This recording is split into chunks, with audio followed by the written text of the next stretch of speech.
Hi, it's me, Patrick, and this is a lesson from Chapter 1 of Interpersonal Communication by Corey Floyd.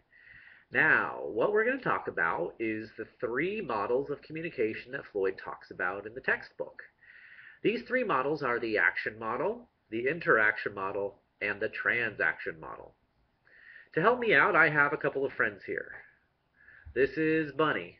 He looks like an M&M dressed up as a bunny. And this is Lizard.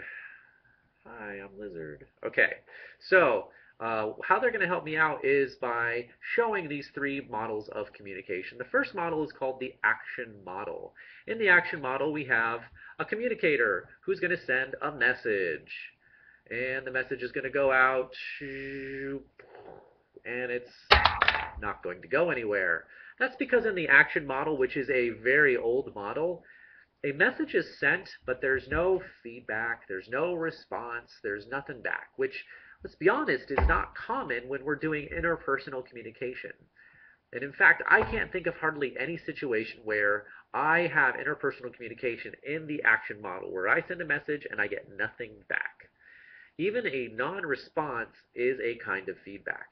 So the action model is one-way communication with no response. Next, we're going to talk about the interaction model of communication. In the interaction model, we have two communicators, and these two communicators are going to send a message. So Bunny sends a message over here, Lizard gets the message, and then he's going to send some feedback back over here. Now, here's the deal with this. The interaction model is not at the same time. As you can see, they take turns. The problem with that is that in face-to-face communication, we don't take turns. While I'm talking, you're nodding. That is simultaneous communication. That is not taking turns. So the only time that we really are using interaction model is when we email or when we send text messages or when we're instant messaging. Or maybe we're on Facebook and leaving messages there or on a discussion board in Angel. Those are all examples of the interaction model of communication. There's a sender, sends a message to a receiver, the receiver gets it, they send feedback back to the sender. And that is the interaction model. The final model is called the transaction model. And in the transaction model, communication is simultaneous. That means at the same time. That is every face-to-face communication you ever have is called the transaction model of communication. As you can see, we have Bunny and we have Lizard, and they're talking, and he's nodding, and he's saying something back, and they're making eye contact, and all that's happening at the same time. Hi, how are you doing there, Lizard? I'm doing good, Bunny. How are you doing? Well, I had a rough Easter, and stuff was going on. Yeah, I know. I saw that movie, The Spider-Man, and they had the villain in it. It was called the Lizard, and he was a really bad guy, and that made me sad. Oh, that's too bad. I'm really sorry about that. Yeah, it's all right, but hey, and all that stuff happens. That's all happening all at the same time. Crazy, I know. So again, that was the transaction model of communication. Two-way communication that happens at the same time. Just to show you how the transaction model looks on paper, as you can see here, we have senders and receivers.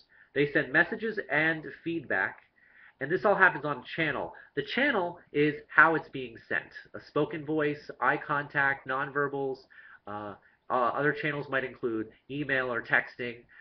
Noise occurs through the whole thing, which can interrupt it, and that could be external noise or internal noise. And we also have the environment around the whole thing. That's where it all takes place. Those are, by the way, the 7 parts of the communication model. So just one more time, just to recap the 3 models here. We have the, do a little folding here. I should have prepared this beforehand. We have the action model of communication. The action model is a one-way communication with no response. Next, we have the interaction model of communication. The interaction model of communication is like a, oh, by the way, if you look at the action again, it's like a one-way street with no way back. The interaction model is like a two-way street, but there's a median in between. You can go one way, but you can't come back on that same road. You're going to have to turn around and get back around, otherwise you're going to run into traffic. The final model is the transaction model, and as you can see, that's like a two-way road, but there's no median. Everything can occur on the same road. So that's another way to think about it. And that is your lecture lesson for the day. Have a great day, everybody. Communication power. I gotta turn off the recorder now. I wasn't ready for that. Bye.